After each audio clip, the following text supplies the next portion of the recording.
What's going on, guys? In this video, I'm going to be breaking down how to outsource content to a virtual assistant, why you might want to do so, and the exact steps of how you can. And I'll dive into some stories about how I did. So how I actually outsourced content to a VA. In the past, I started and ran a video production agency. I did some marketing, but a lot of it was really corporate. I tried weddings, but if you've ever done video, I don't know, weddings aren't it for some people. So I did corporate.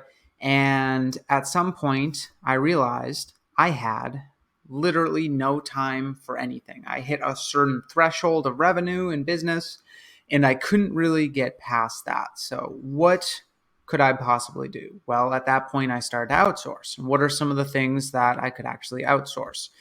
Well, what I did is first, I outsourced video editing and then graphics if some clients needed that, and then curriculum creation, et cetera, until I could eventually scale and 2x, 3x my business and the revenue that it was actually growing.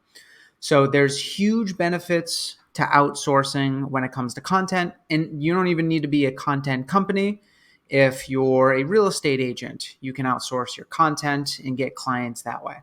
So without further ado, let's dive into actually the first part, which is finding the right virtual assistant for you for content, okay?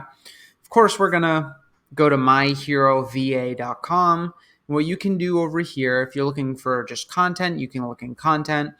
If you're, like I said, a real estate agent and you're like, all right, I want specifically a video editor, look up video or look up editor or something like that. And then you can decide, okay, what is the hourly pay that I want to pay them? What's the bottom amount? You can just leave 0 so it includes more people. Some people make mistakes on the profiles. And then you can decide, okay, what's the max that I want to pay them per hour? Do I want to make it so I'm only seeing people who are ID verified? And then you can actually search different skills, because this cuts it down right here.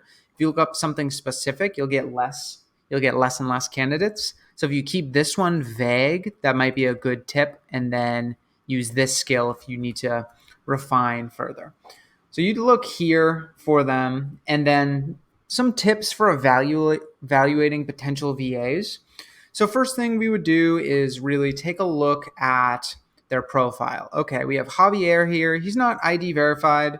It's not the end of the world. What am I looking for? He's looking for full-time work. That's great. I'm looking for a full-time worker. He wants 40 hours a week, $4 an hour. Definitely within my budget. He's an interactive designer, video and photo editor, After Effects, Lightroom, Photoshop.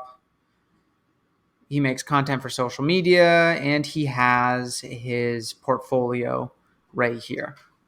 He's great at organization, marketing, Premiere Pro, and I can see that he wants to be paid through PayPal.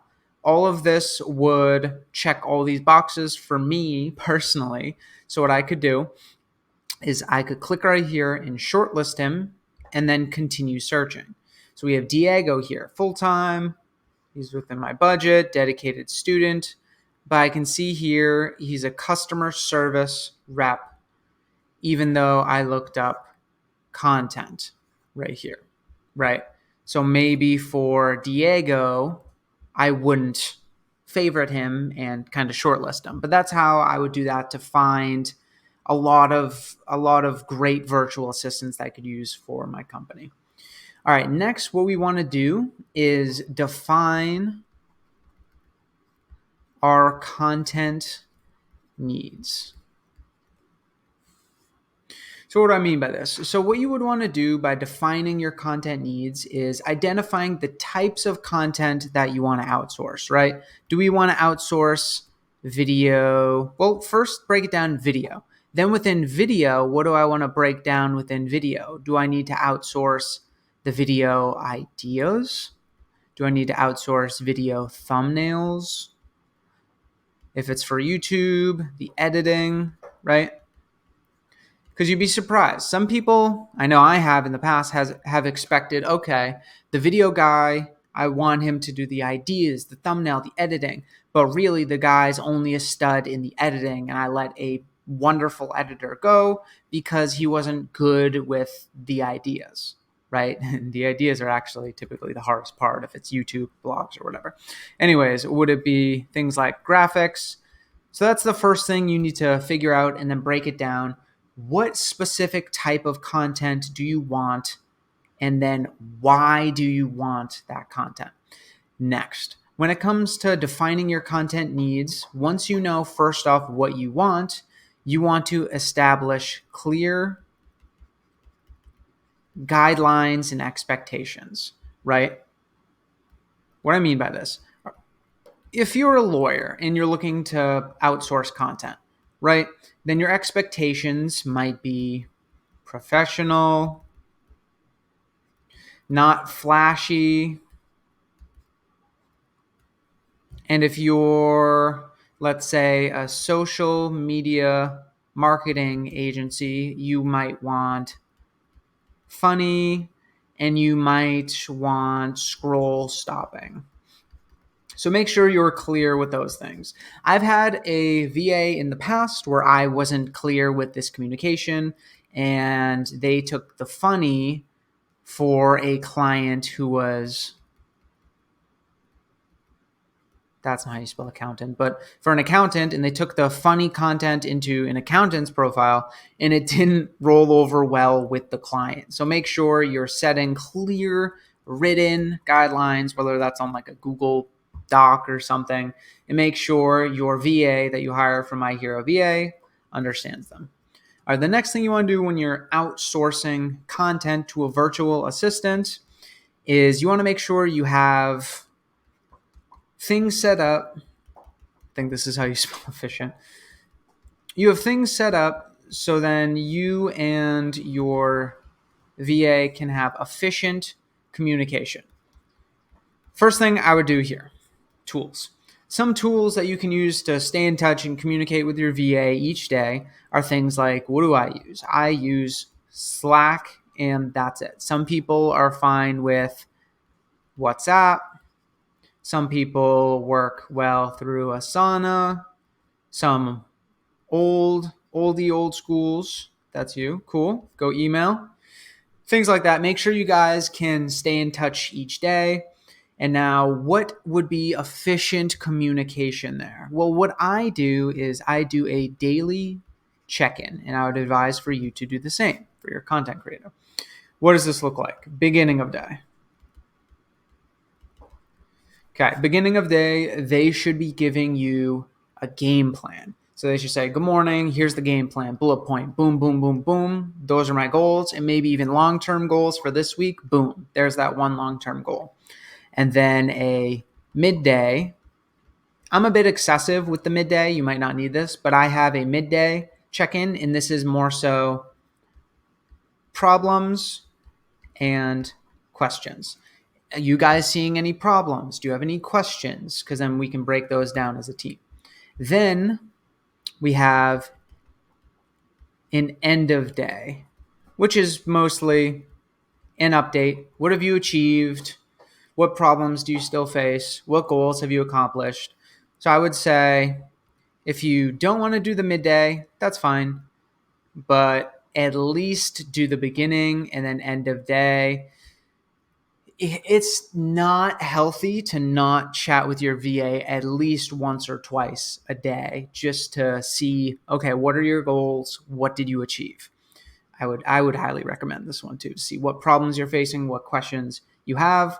But that's how you set up efficient communication, right? Maybe you do one stand-up video chat per week at the end of the day so it doesn't take time out of anybody's work schedule or their focus time. And that way you can just go face to face. You guys can be like, okay, we're still working together. We're still here, and make sure everyone's aligned with the vision of the company, with what you want long term, and the content plan is up to date for everyone. All right, now that you have efficient communication with your VA, you want to make sure you can delegate those tasks effectively. We'll do tasks. How would we go about delegating tasks effectively, specifically for content? Okay, we want to make sure that we're breaking down large projects into chunks. How I like doing this is project management software. Now, what I use, this right here isn't Miro's, not a project management software, but I like doing this when it comes to delegating, breaking down tasks, and communicating because it does a fair job of providing visuals. But for project management, I like Notion. Another alternative free version is Trello. Either or, right?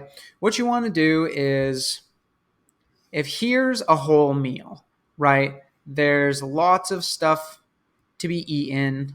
And if you present the whole meal to somebody, they might go, wow, this is completely overwhelming. So make sure you just break it down in chunks. Be like, all right, you only need to eat this part first because it's priority number one. And that might be understanding the content, getting set up with your tools, with your Slack, getting comfortable providing a morning update, end of day update, boom. They've now been onboarded through your process. Next, what you might do there to delegate your tasks effectively, you might have them understand, okay, we're a lawyer. So then diving deeper into the brand, the company, we want to be professional. We want to be a little flashy, but not funny. So now they're understanding your company.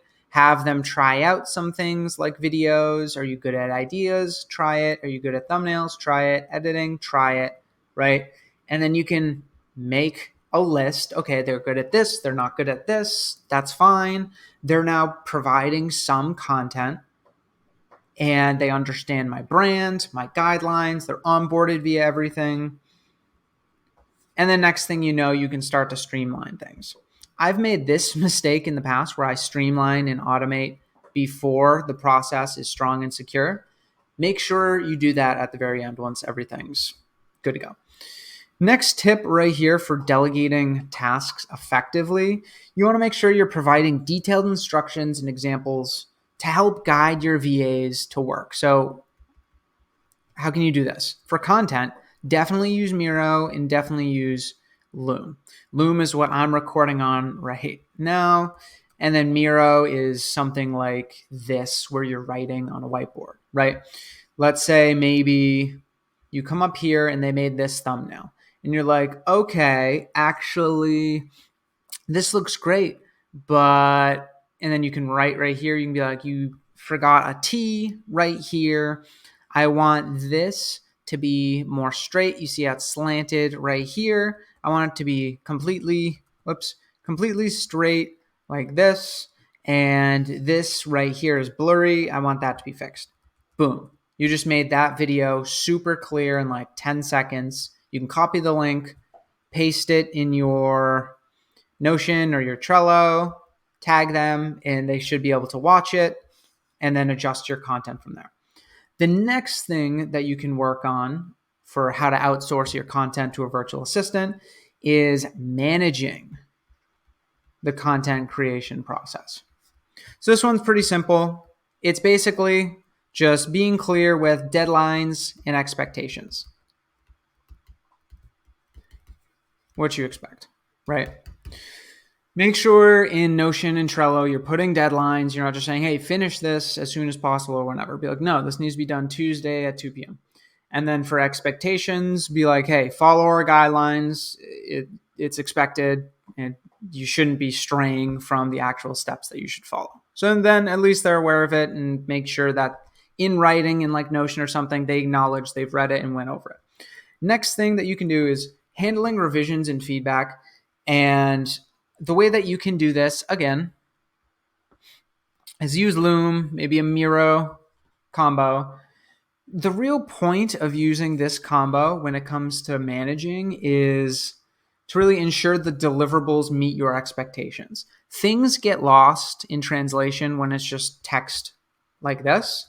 And things might also get lost in translation if it's like a screenshot with an arrow and something. Video is highly, highly effective in managing, and managing is also something you could, in the future, outsource to a virtual assistant from My Hero VA to manage your content creation process in the future once you have all these actual steps down. All right, next, I know we're getting in the nitty-gritties now, but that's the whole point. And now it's time to maintain positive relationships, so you can build a good culture within your company with these remote workers. How can you do this? You can do this by showing appreciation. If you have multiple VAs, make things public that are positive. Keep things private that are personal, right? Positive, public, private,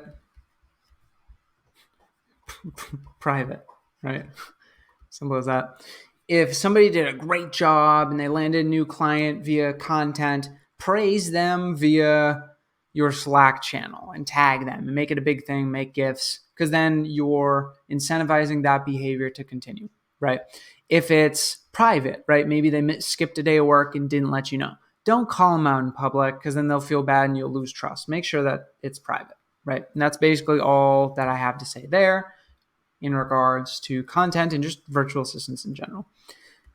Now, for the last part of outsourcing your content creation process with virtual assistants is really just scaling. So what do you do from there? First, you get your process great. You make sure your process is great.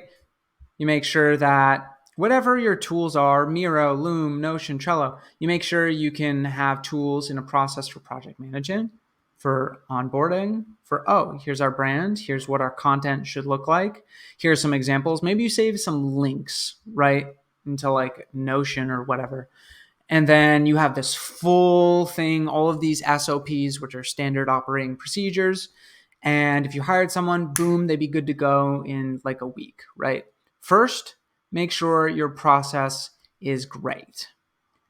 Next, what you want to do is hire more VAs. And they don't necessarily need to be called VAs, right? That's just a rough term for virtual assistants like remote workers. You could just hire specifically someone who's only good at video editing or someone who's only great at graphic designs. So you just go to My Hero VA, do the same exact process, message them, hire them, be all good to go. Now, I mentioned a couple seconds ago something called SOPs. What are those? Those are standard operating procedures. They're basically PDFs or videos and PDFs that walk employees or workers through exactly how to do something, right? Let's say how to edit shorts for your specific channel on YouTube, right? An SOP would be a video recording like this showing you or your virtual assistant actually making this content. So once you teach your virtual assistant, you could be like, hey, virtual assistant, you know how you have the shorts down 100% and they're great and you know exactly what to do? Please download Loom and record yourself doing it live and talking through and walking through how to do it. Now, some people aren't good at this and they're camera shy and people aren't naturally good at teaching. Be aware of that. Help coach them through it. If you're not good at it, learn a little bit, because this will help you save so much time, a lot of money when it comes to scaling. Because let's say your VA can't work anymore for any particular reason. You go to My Hero VA, you get another VA, boom, they're great, and then you hand them these SOPs, and then they're good to go in a week, and you don't need to train the next person. They're wonderful. I save mine in Google Drive, and they're good to go from there. Make sure you got backups too. So that's basically the whole process for how to outsource content with a virtual assistant. If you guys have any questions, please make sure to let me know in the comments below. And if you're looking for virtual assistants for your content, make sure to check out myherova.com.